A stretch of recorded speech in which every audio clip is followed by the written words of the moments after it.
Hello. I understand that you plan to be a manager in the Netherlands for the next several years. My name is Audra, and I will walk you through a few things to better prepare you for this major lifestyle change. Being from America, we are used to certain things that are not custom in the Netherlands. There will be a few hurdles for you to get past, but hopefully this will get you off to a great start with your team. First, I would like to cover servant leadership. In order to inspire your team to follow you, you must be a part of the team and show that you are there for them. Servant leadership is giving up some of your control and making a choice to serve the employees that are around you. In the Netherlands, managers are often a member of the team, and they work just as hard as the other employees. Management and leadership in Dutch companies often involves a manager who consults the team and uses the team's knowledge before exercising many decisions. When decision making takes place, Dutch employees want to have a part in it and usually do. This helps so that everyone's voice can be heard. Staff meetings are held regularly. Some companies have weekly meetings and some monthly. Employees are mostly granted an equal say in decision making, but managers still get the final say. In America, we are used to managers who take control and make decisions on their own with little team input. You will need to learn that you need to have a servant's attitude and that being a manager there means being a part of the team more than direct managing. Think of yourself as a part of the group and less of having a controlling manager role. No one likes being told what to do and how to do it constantly. I recommend getting this mindset down pat quickly so that you can adapt faster to your team. If you're a straight shooter who likes to tell it as it is, you might fit in well in the Netherlands where employees like their bosses to be direct. Learn to communicate with candor. That is, to be honest, forthright, and clear about what you want your followers to do. The people in the Netherlands do not like to waste time beating around the bush. Let them know what you need, when you need it by, and guidelines surrounding the project. In the long run, it will save time and make your team trust that you know what you're doing. If you come off as uncertain or shy about how something should be, your team will not respect you as quickly as they should. You should be the person that they look up to for direction. Stick to the facts, even if the situation is a sticky one. When you are honest, it allows your team to feel free to be honest with you in return. Communication is key in any relationship, and it makes yourself more down to earth and authentic. Dutch employees want to have their freedom and independence. They take actions on their own, initiate something first, and then later on inform their bosses.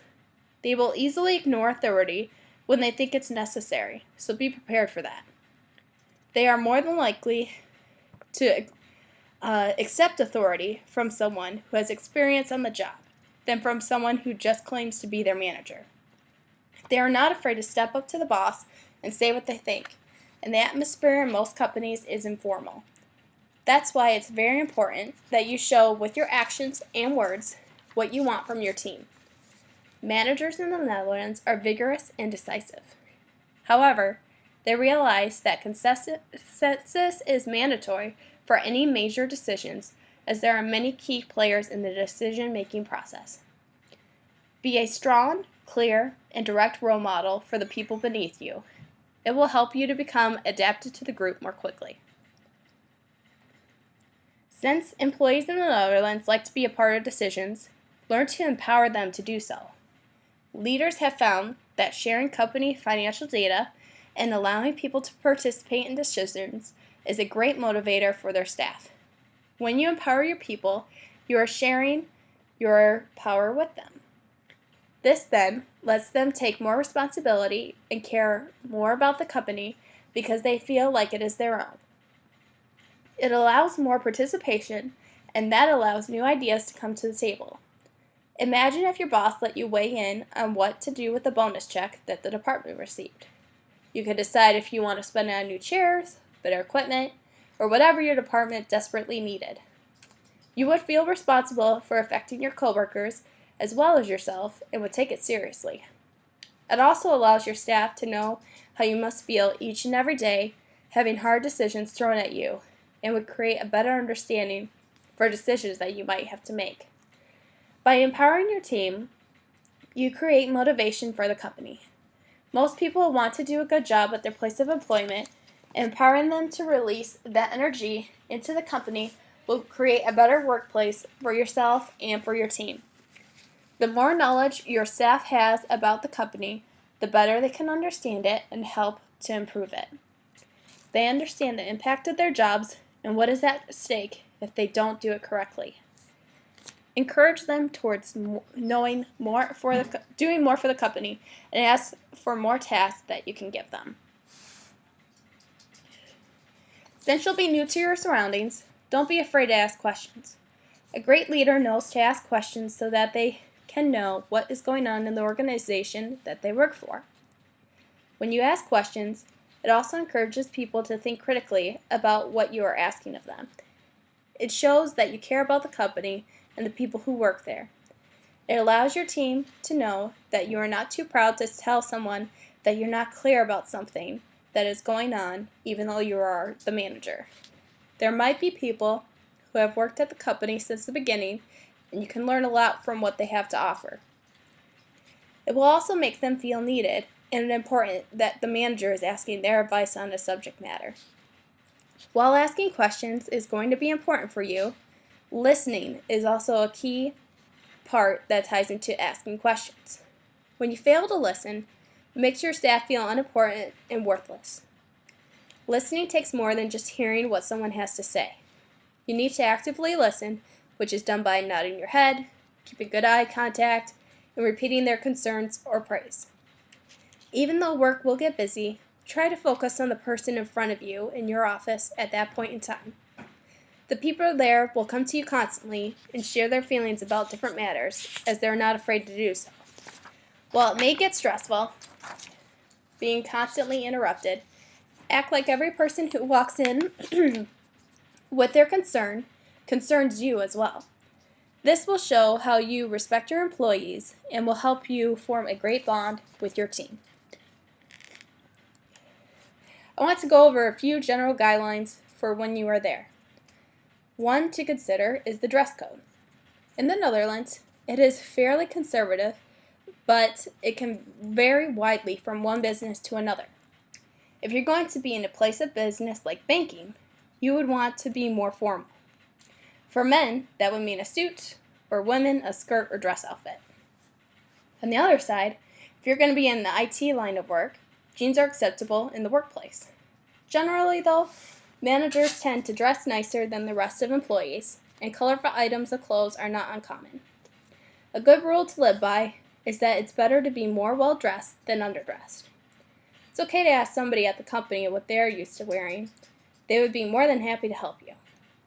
I would find this out before going there, so ask the human resource representative to see what the dress code is like at the company you are going to. Another thing to know is that the Dutch are excellent timekeepers. In business, being on time or not is related to your virtue. Be prompt and call ahead if you know that you are running late.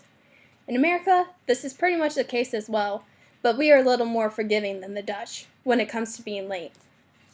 The same goes for your word on when things will be delivered or emails responded to at the workplace. Mean what you say if you plan to respond to an email by, say, next week. Otherwise, it will come off as being rude and inconsiderate. In meetings, it is common to have someone be given the role of chairperson. This person keeps the agenda moving in the right direction and watches the time so that the meeting is on track. If you don't plan to be this person, then be sure to find out who's good at it and appoint them as the one who helps run the meetings. Lastly, I would look for frequent feedback from your team. In the Netherlands, successful leaders don't skirt around the issues. They get to the point quickly. Impromptu performance review meetings with direct reports occur commonly, and leaders address undesirable behaviors from team members as soon as they are observed.